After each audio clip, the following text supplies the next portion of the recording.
5 marta imtihonga kirganman. Demak, men sizga hozir beshala experience'imni aytib beraman. Men qilgan xatolarni qilmang va imtihoningizda yana ham yuqoriroq balni oling. Даже sizni bilmangiz bo'lsa ham shunaqangi performance degan narsa borki, uni yaxshi ko'rsatib bera olmasangiz bo'lmaydi. Imtihoningiz jarayonida sizga plyusga ishlaydigan hozir bitta ikkita narsalarni men sizga aytib o'tib ketaman. So, birinchi boshlaylik. Eng birinchi olgan sertifikatimdan. Hozir 70, okey, lekin oldin eng birinchisi first attempt menda bo'lganki 63. Attempt bo'ladimi? Bu B2 65 bo'lganda C1 bo'lardi. Men nima deya olaman? Listening readingga shunaqangi ishonib kirib ketganmanki, lekin mashika pand bergan. Endi ham narsani sizga tan olib aytib qo'yaveraman. Bular 100 dan hisoblangan. Ya'ni 100 bo'lgan. 100 dan 59, 100 dan 66 olganmanda. Taxminan about deymiz 50% ni ishlab olganman testni. Mana. 59, 66 bu 75 dan ancha yiroq. Endi 100 dan ku вообще-da yarmidan tushunganman. 6 ta part bo'lsa, 3 tasini ishlab olganman, readingda ham 5 ta partdan 3 tasini ishlab olganman. Bo'ldi. Shunaqa bilimim bo'lgan. Birinchi kirganda 2023 da mana berilgan sanasi turibdi. Ikkinchi oy topshirgan ekanman, uchinchi oyda javobi chiqqan ekan. Demak, listening readingga ras ishonsa mana shunaqa qilib turgan. Okey. Endi writing keladigan bo'lsa, writing masalan ko'pchilik uchun bu 60+ olish zo'r narsa va sizga bitta zo'r maslahat beraman. Agar siz menaqa teacher bo'lmasangiz, haligi sertifikatni ketidan qiladigan bo'lmasangiz, menga o'xshab 70+ olaman, 75 qilaman writing deydigan odam bo'lmasangiz, o'rtachasi yetadi. Voy 60 bo'lsa shukur qilaman deydigan odam bo'lsangiz, please bunaqa narsalar qilib o'tirmang. Advanced grammar o'rganaman yoki vocab o'rganaman deb turib o'quvchilarda shu problema mani o'zi logikani tushunmaydi-da. Ya'ni yozayotgan gapi mantiqan to'g'ri chiqmaydi. For example, aytaylik, sentence structure ni ham bilmaydi. Qanday gap tuzilishi kerak ingliz tilida? Bilmaydi. I go, mom, family, picnic. Nimadir qo'shib tashlaydi. Haligi gap emas-da bu. So'zlarni tuzilmasida so'z qilib qo'ygan. O'quvchilar shuni bilmasdan turib mana tepadagiga o'tib oladi. To'xta, mana C2 ekan, shuni o'rganaman. Mana bu C1 ekan, shuni o'rganaman. Siz avval mana fundamentni qiling. Sizni gaplaringiz mantiqan tushsin. Haligi bog'liqlik bo'ladi-yu. Masalan, men kecha oyim bilan magazinga bordim deb turib, gapirganingizni tushunib ketish boshqa. Endi o'sha kelsa-kelmasa yemaydigan vocablarni, tushmaydigan grammatikalarni ko'rsatib beraman, shu yerda men yozib ketishim kerak, balon baland chiqadi deydigan qandaydir stereotype deydimi, shunaqa narsa borki, o'quvchilar shunga ergashadi. Lekin men aytaman sizga, writingda 60+ olganim only diary orqali bo'lgan. Ya'ni bu kundalik. Men kundalik tutaman, bilmayman, necha yildan beri ingliz tilini boshlaganimda yozishni boshlaganman. U qiziq emas. Men zo'r yozamanmi, bilamanmi, to'g'ri yozamanmi, kimdir check qilib beradimi? Yo'q. Prosta yozaman va o'zimni ifodalashga harakat qilaman shu til orqali. Faqat shu bilan birinchisi chiqqan. Men oldin umuman tushunmasdim, kerak bo'lsa IELTS ga doir shunaqangi narsalarni adashib sotib olganman. Ya'ni foydalana olmaganman. Faqatgina diary'dagi bilimim bilan shu ingliz tilida ko'p yozib, haligi ma'no, mazmun, mantiq degan narsalar ishlaganim uchun 60+ olganman. Mana shunaqa bo'lgan. 62 ga, 62 olganman. Agar sizga shu o'rtacha kerak bo'lsa, mana ularni unutib, "Voy, o'rganishim kerak" demasdan, prosta mazmunli yozing. That's it. Endi ham bitta narsani aytaman. O'quvchilarda bo'ladigan problema. Ideya yo'q menda, sizda kelaveradi, menda kelmaydi. Siz teachersda keladi sizga deydi. Teacherim o'zi mana B2dan chiqqan. Endi qanaqa qilganman? Ideya rostdan kelmaydi. Shuni bitta yozaman deysiz, o'tirasiz, lekin miya вообще hech nima kelmaydi-da, umuman ishlamaydi. Boshqa odamga o'qisiz, mana qilsam bo'lar ekan deysiz, lekin o'zingiz yoza olmaysiz. Bu bor narsa. Buning uchun birinchi qiladigan ishingiz read sample deb yozib qo'yapman. Ya'ni samplelarni o'qing, bundan ideya olish uchun o'qing xolos. Bo'ldi. Ideya olasiz va structure'ni o'rganib oling. Haligi kasha qilib bittasida boshqa problemani gapiraman deb turib, solution'ni bir-biriga qo'shib olib, bunaqa kasha qilib o'rgangandan ko'ra, qanday bo'lish kerak? Okey, balivo bunaqa, balitiv bunaqa structure'ni o'rganasiz, mana sample'lardan o'rganib ketasiz, to'g'rimi? Keyin copy qilib olasiz uni. Copy qilish deganda konspekt qilish emas. Ideyalarni copy qilib olasiz. Mana sizga ideya kelmayapti-da. Aha, shunaqa qilib ifodalasam bo'lar ekan. Ideya, mana uni ideya deb bersam bo'lar ekan. Shunaqa yoritib bersam bo'lar ekan. That's it. Mana shunaqasiga o'rgansangiz yetadi. Bunaqangi murakkab emas. Simple o'qish, ko'pchilik aytadi, studentlar, "Voy, menga yodlanib qolyapti, men o'zim fikrlamayapman." Teacher, sizda miyangizda ideya yo'q bo'lsa, uni kutmang. 100 yil kutsangiz ham kelmaydi-da, masalan, bir xil to'g'risi. Bundan ko'ra o'rganamiz. Odamlarda o'rganib, sekin-sekin miyamiz ham yana ham charxlanadi-da, to'xta, endi men o'zim topib olayman. Ha, deb turib, bitta-bitta ideyalar o'zingizga kelganini boshlaydi. Men mana 63 olganimda вообще writingda ideyalarim dabdala edi. U paytda ChatGPT'ni ham yo'q edi, bilmasdim. Lekin Google'dan o'shaqa yozgan odamlarnikini men o'qib ko'rardim, ideya olardim. Undagi grammatika nimalarni o'rganib bo'lmaydi, chunki ishonchli emas. Google'da hamma ham o'zinikini shundoq upload qilaveradi. Faqatgina ideya o'rganardim. That's it. Endi sizga speakingni gapirib bering. Speakingda qachon siz zo'r natija ola olasiz? Speakingni men yana aytayapman, bunaqa advanced grammar vocablarim yo'q. Oldidan bo'lmagan, hozir ham yo'q menda. Hech ham speaking uchun so'z yodlamaganman yoki grammatika yodlamaganman. Menda eng plyusga ishlagan jihati, mana o'zini o'chirib qo'ying. Natural gapirim. Natural. Ya'ni gaplarim tabiiy chiqadi. Haligi majburlab odamlar tiqib qo'yadi-yu vocablarni. Unaqa emas. Masalan, what is your color desam, oddiy o'z qanday javob bergan bo'lasiz? Well, I guess pink is my favorite color because it is blah blah blah. Bo'ldi, shu yetadi. Haligi odam tushunmasligi kerak, shunaqangi vocab ishlatishim kerak degan odamlar bo'ladi. No. Men даже speakingda gapirsam, o'quvchilar aytadi: "Siz qanaqa qilib yetmish olgansiz? B1 atrofida gapiryapsiz" deydi. B1 atrofida gapirmayman men. Okay, vocablarim, grammatikam B1 bo'lishi mumkin, masalan, B1 plus atrofida. Chunki odamlar tushunadi-da men gapirayotgan gapni. Shunga B1 darajasi qanaqa qilib yetmish olgansiz? Meniki natural bo'lgani uchun menimcha menga baland ball qo'yishgan. Chunki rostakamga murakkab, darajasi baland, high level narsalarni bilmayman. Tabiiy gapiraman. That's it. Endi sizga multi level yana bitta muhim rol o'ynaydigan joyi tabiiylikdan tashqari mana pronunciation. Talaffuzingiz xato bo'lmasligi kerak, chunki noto'g'ri ketib qoladi. Talaffuzingiz xato bo'lsa, o'ta ko'p studentlar, masalan, o'zimnikilarda bor, famous deydi, famous degan so'zni, umuman unaqa so'z yo'q-ku, to'g'ri, ingliz tilida. Shu problema bo'ladi yoki rosa ko'p pronunciationda ishlaydigan joyi juda ko'p-a. Mana shuni to'g'ri qilsangiz zo'r bo'ladi. Yana bitta narsa, stress qo'yib gapiring. Stress bu urg'ular. Masalan, stress intonation shunaqa narsalarni gapirib qo'ying. Urg'u qo'yiladi, gapga, so'zga urg'u qo'yiladi yoki intonatsiya, masalan, meniki o'zbekchada gapirganimda bir past, bir baland bo'lib ketadi. Xuddi shu narsani ingliz tilida ham gapirganingizda bo'lsa, как haligi well, you know what, my favorite color is unaqadan ko'ra siz chiroyli qilib gapirganingiz bu boshqa. Shu sizga plyusga ishlaydi. Yana bitta oxirgisi, no hesitation. Menda hesitation'ni iloji boricha kamaytirganman. O'shuning uchun yaxshi ball olganman deyman. Masalan, hozir ham meni ko'ryapsiz. Guys, well, desam, siz tushunmaysiz ham gapimni, keyin haligi miyangizda jamlab ololmaysizda, orada judayam xalal beradigan narsalar bo'lyapti. Hesitation'ga yana nimani qo'shib yuborsam bo'ladi? U deyishdan tashqari, nima bor? O'zbekchasini hozir topib olay. Topib qoldim. Self repetition bor-ku, o'zini gapini qaytaradi. Well, you know what deb turib gapirib ketsa ham, qayta bitta narsani gapirsa ham, u deganda siz ana 30 sekund bergan vaqtda bitta narsani chaynavering degani emas. Chiroyli tekst tabiiy gapirib bering, sizga shu plyusga ishlaydi. Mana Masha, bo'ldi. Menga shu bilan 63 chiqib bergan. Bu ham ikkita qo'shsangiz C1 chiqib berganda. Listening readingni endi aytaman. Nimaga bunaqa bo'lganda, hayajon juda ham kuchli bo'lgan. Men tan olib aytaman. Birinchi attempt o'zi. Bo'lmasa universitetga kirishim kerak emas edi. Universitetga men grammatika bilan kirganman. Uchtadan 29 ta ishlab. Testda titulni teshib qo'yganim uchun xatoga olgan. Lekin baribir qandaydir hayajon kuchli bo'lganki, unda imtihon ham puli ja qimmat emas edi. Bu baribir shunaqangi hayajonlanganman. Haligi odamni oshqozonda nima qilib oladi? Kapalichalik uchadi. G'alati bo'ladi-yu. Shunaqa bo'lib juda moslasha olmaganman imtihonga birinchisida. Imtihonga borganmiz onam bilan, odam ko'p, men hayajonda nimadirlar bo'lib hushimdan ketgudek bo'lganman. Ko'nglim rosa aynigan. Chunki o'ta ham I felt weird, you know. O'shani hisobiga birinchi listening qo'yganda moslasha olmaganman. Readingda ham dovdiraganman rostakamiga. Shunaqalar bo'lib ketgan qisqasi. O'sha writing 3-soatingizda o'tirib yozaverasizda.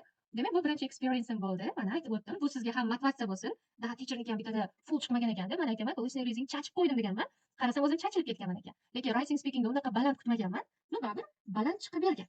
Demak, bu birinchisi shu asosiysi bo'lgan mana. Siz ham iltimos hayajoningizni bosish uchun ko'p praktika qiling, mo'klarga boring, haqiqiy imtihondagidek narsalarni ishlang. Даже speakingda ham odamga gapirganingiz boshqa, examga kirib kompyuterga gapirganingiz boshqa. Ularga ham e'tibor qarating.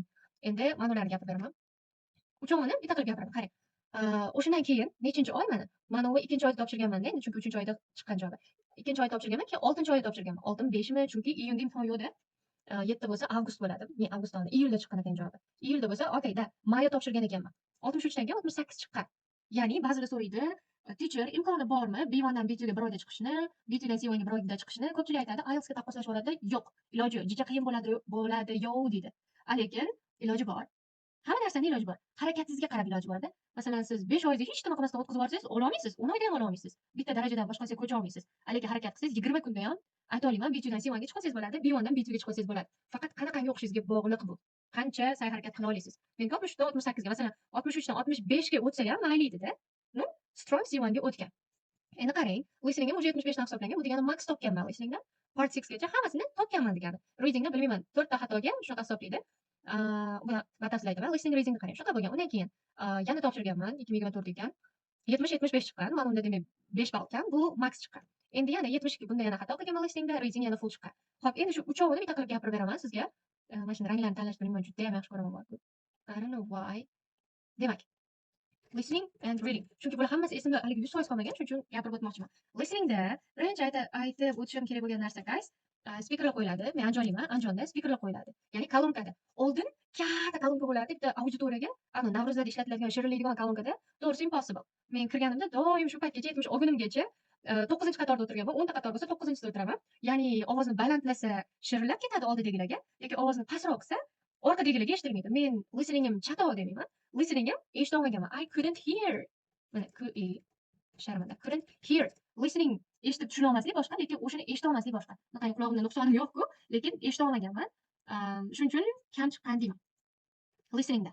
Readingni ko'rsangiz mana ketaveradi. To'g'risi men listeningimni yaxshiroq deyman readingdan ko'ra.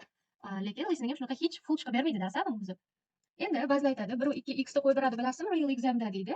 Unisini to'g'risi hech ham e'tibor bermaganman. Agar rostakam tezlashtirishganda men sezgan bo'lardim. Chunki odatiy ishlayman, hech ham tezlashtirmayman. Podcastlarni ham boshqani ham never tezlashtirmayman. Normal speedda ishlaman. Bunaqasini I don't know. Odamlar shunaqa deb oladi, lekin men hech ham sezmaganman u narsani. Siz ishlaganingizda, practice'da qo'yganingizda boshqacha bo'ladi, examga ko'rsam tezlashib ketdi. Balki hayajondan miyangiz bunaqangi haligi concentrate qila olmagan, diqqatingizni jamlamaganingizga shunaqa tuyulib ketgan, tez o'tib ketgandek tuyulib ketgan. Chunki listening sekund tugaydi-da. O'zi 40 minutcha bo'ladi. No, haligi shunaqangi hayajon bo'y o'tib ketmasin deysizda, shuni hisobiga bo'lishi mumkin. Endi couldn't hear dedim, keyin bitta narsani ayting. I couldn't catch.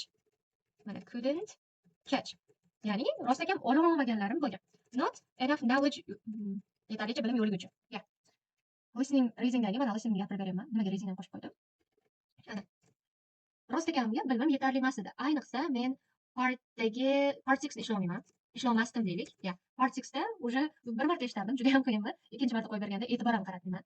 Bo'ldi deyman, yo ololmayman baribir deyman. 6 ta tavakkal qilaman, chunki asabiylashligim yo'q. Reading o'tayotganda asabiylashligim yo'q deyman.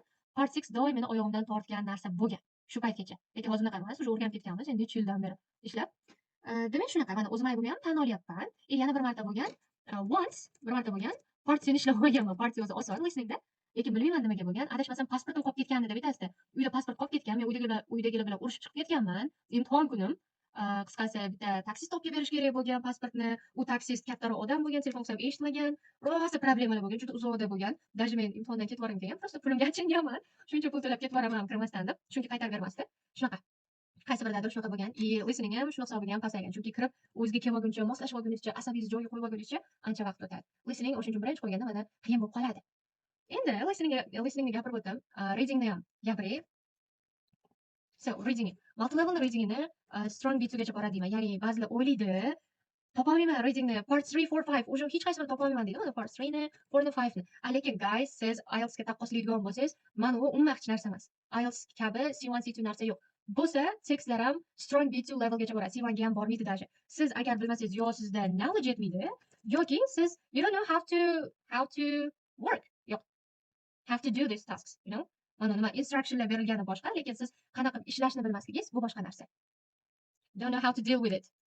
Mana how to deal with parts. Ya'ni qanaqa bu partlar bilan ishlash kerakligini bilmaysiz. Bilmaysiz, yo'q, men tushunaman hammasi, lekin baribir ishlamaysiz. Okay, siz ishlashni bilmaysiz. Ana. Readingni aytganda unaqa o'ylanadigan murakkab nimadir joyi yo'q.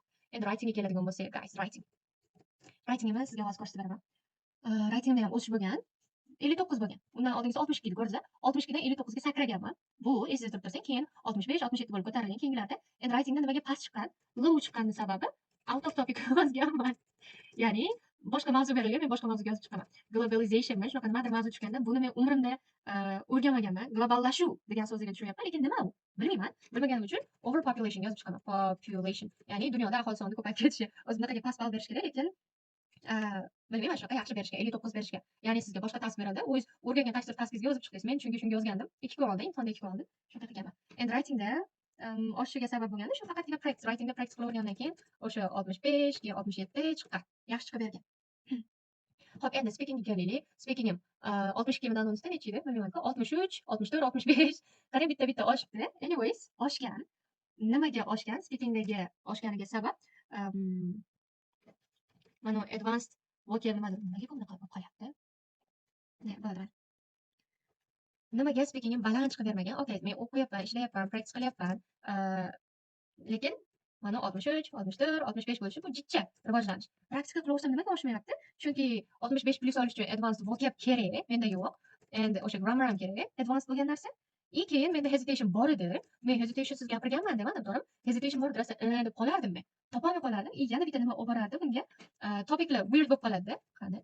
Weird topic, masalan, bitta olganim extracurricular activities bo'lgan. Mana. Buni nimaligini bilmasdim u paytda. To'g'risi, menga shu mavzu shunday tushganda, Vosh anglamayapman. Qisqasi nima gapirishim kerak, nima bu o'zi? Portretda shunaqa tushgan. Keyin bir marta binoni haqida tushganda, qisqasi uni ham tarjimasini tushunmaganman, javob bera olmaganman topiklarni. Men praktika qilganda oddiy-oddiylar bilan qilaverganman. Lekin u yoqda boshqa ajib-ujularni tushavergan. Weird topiklarda qiynalganman. Yetarlicha bilimim bo'lmagan. Praktikam bo'lsa ham bilim yo'q. Yo'q bilimga gapirmaysiz-ku masalan. Sizga hozir fizikani gapirib bersa, fizika o'qimagan odam siz qanaqa gapirib berasiz? Matematikani so'rasa masalan, yo'q bilimga gapirmaysiz-ku. Ashunaqalar bo'lgan, hesitationlar orqasidan bo'lgan. Keyin yana nima? Yeah, that's it, I guess. Mana uchovini ham taqqosa berdim. Ana.